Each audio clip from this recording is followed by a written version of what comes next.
2020 has been a crazy year for sure, and it isn't over yet.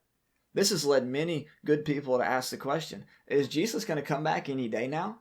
I think that question is excellent, and I believe that it deserves our attention.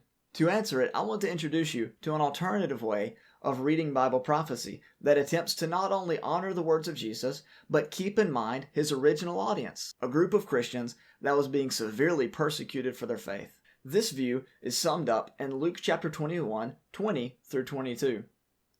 But when you see Jerusalem surrounded by armies, then recognize that her desolation is near.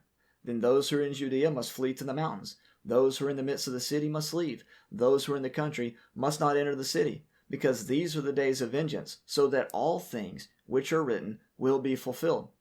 Really? All things written would be fulfilled whenever Jerusalem and Rome would go to war? Jesus went on to say, "Truly I say to you, this generation will not pass away until all these things take place." So according to Jesus, all things written would be fulfilled when Jerusalem would go to war with Rome within that generation. Can you believe Jesus said something like this? Now, there is an obvious solution. Well, Daniel. Jesus was talking about Old Testament prophecy. He was talking about the Hebrew Scriptures. The New Testament hadn't even been written yet, and that is an excellent observation. But consider what Paul said in Acts chapter 24, verses 14 and 15. "But this I admit to you, that according to the way which they call a sect, I do serve the God of our fathers, believing everything that is in accordance with the law and that is written in the prophets, having a hope in God, which these men cherish themselves, that there shall certainly be a resurrection of both the righteous and the wicked." So Paul's entire end times teaching was based upon the very passages that Jesus said would be fulfilled within that generation.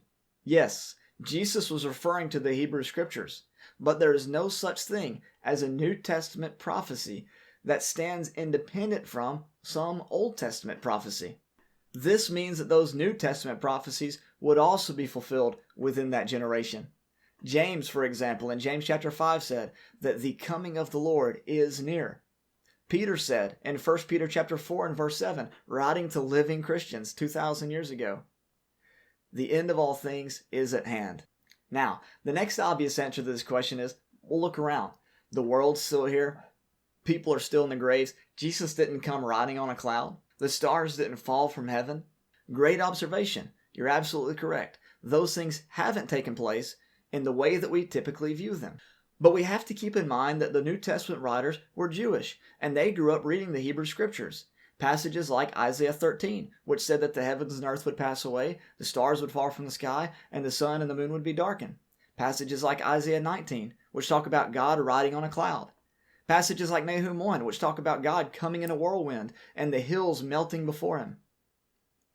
But when you read the first few verses of each of those chapters, you learn that they're talking about the fall of Babylon to the Medo-Persians, the fall of Egypt, and the fall of Assyria. So when Jesus and his followers used the same language, they weren't describing the destruction of the universe, but a national judgment that would take place within that generation.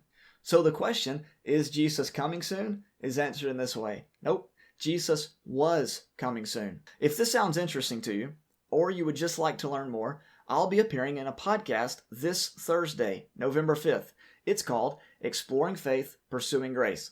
The links to this podcast will be posted on their Facebook page and other major podcast hosting sites such as Podbean and Apple Podcasts. After both episodes air, I'll be hosting a live stream on YouTube Monday, November 16th, to answer any questions you have about the podcast.